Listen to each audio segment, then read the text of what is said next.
I just finished the true ending of Dragon's Dogma 2 and I wanted to put my thoughts into a video. I was going to do that a couple of days after the game was released as early thoughts, but I heard a bunch of different opinions that made sense, so I thought I'd play the whole game first and then condense my thoughts on it. The short of it is, I really enjoyed the game and I'm hoping for an endgame DLC or expansion to bring me back to the game. Now the long of it. Performance on PC is bad. I would go as far as to say terrible, but my rig is nothing to write home about, unless you're a comedian, so I probably shouldn't be making that statement. You can see how the game ran on your screen. I really want to keep this part short, so I will do just that. Microtransactions bad. I very much do not like them, and they are also utterly useless, and will not enhance your gameplay in the slightest. That's my opinion. But what about the game itself? I said I quite like it, but that was not the case at the start of the game. Fairy stones cost the same amount throughout the whole game, but later on you earn more money. You don't have to pay to rest, and you found more random fairy stones in your adventures, so the limitations are not felt so severely. Furthermore, you can get to a lot of places on the map with ox carts and that lift thing in the desert area. I guess I'm trying to make 2 points based on my personal experience. The fast travel system was not fun to interact with at first, but gradually became a non-issue. Second, there's actually a lot more fast travel than you may have been led to believe. Okay, but what about local quests that have us run around back and forth around the same area that we have already cleared?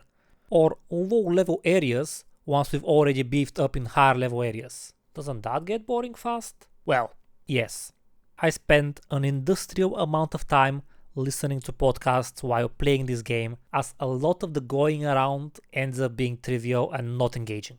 However, that was only really an issue for me when I was on a timed quest, so I didn't dare to go around exploring, and also when I had already explored the surroundings. Besides that, the best part of Dragon's Dogma 2 is going a bit off course, only to end up a lot off course with a few extra notches on your belt and a bunch of cool loot. In my opinion, that's the heart of the game, and I think the sacrifices for it are worth it.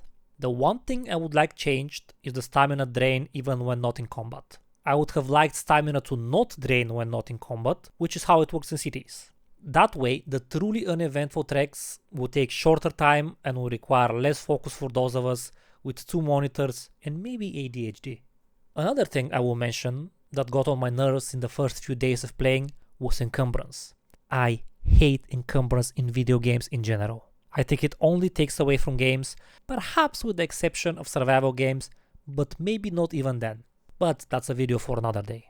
If I'm correct, and developers really wanted you to go around and explore and have fun, essentially experiencing custom quests and having your own story in the world of Dragon's Dogma 2, then getting encumbered is a hard break on that gameplay. For me at least, most of what I gathered was either items I wanted to use or upgrade materials that I may need later, so I couldn't really just drop some stuff I didn't need because the dragon in me demanded his hoard. So early on I got encumbered very quickly. Fortunately for you, I have a solution.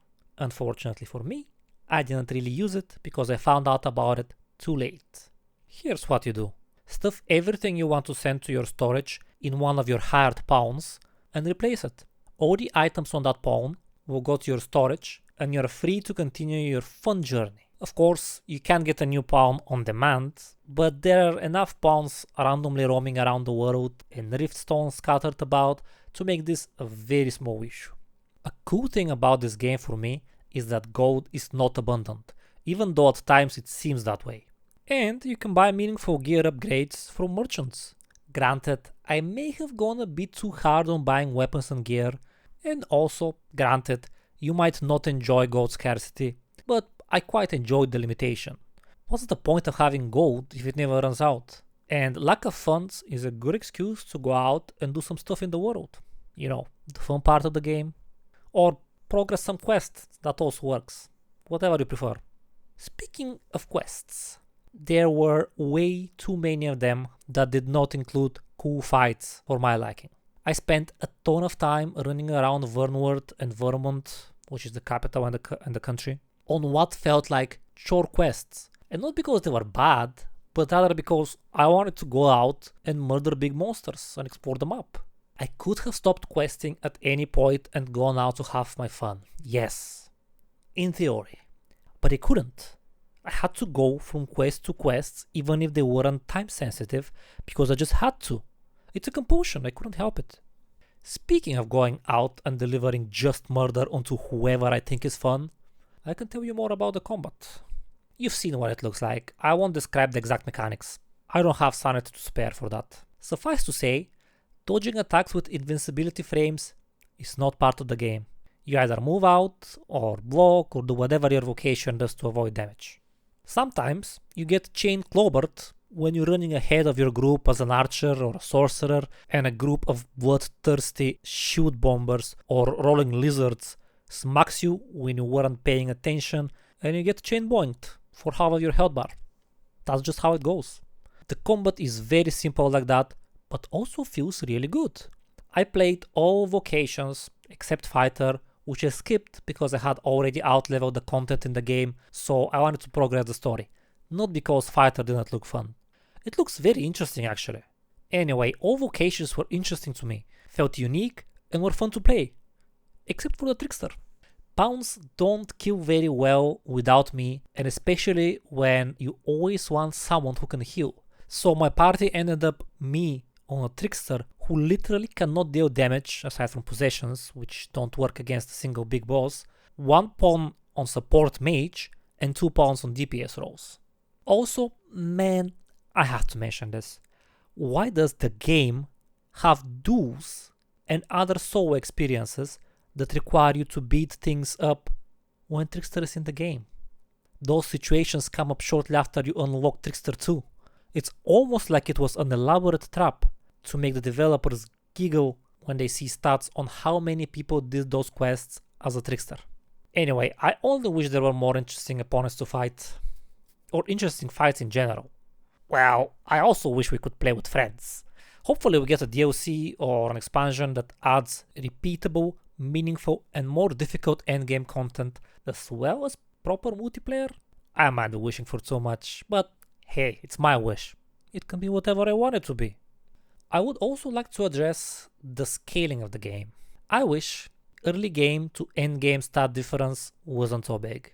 Numbers go up by quite a bit and you can level a lot too, which boosts your stats as well, which trivializes the content at some point.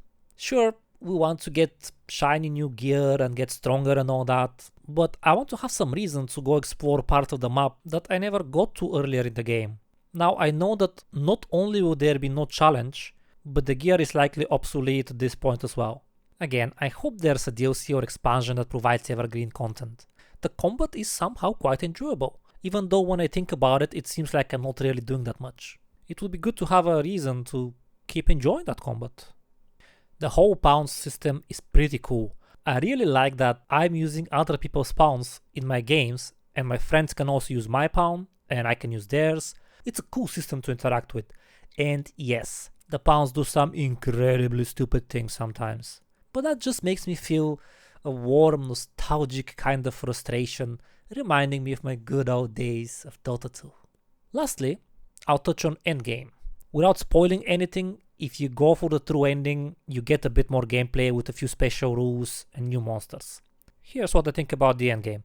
The purple monsters are cool, there are way too many headless ghost bosses, and the time limit sucks big time.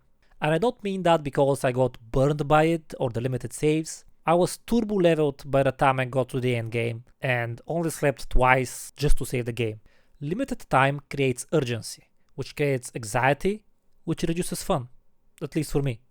I don't think any game developer should aim to create something that reduces the fun their players are having. It's also not really anything special. You can run around, check the new areas of the map, kill some cool bosses, get some unique gear, and then... what? What do you do with that cool gear? Take it to New Game Plus? Admittedly, that's probably just me not being a fan of New Game Plus.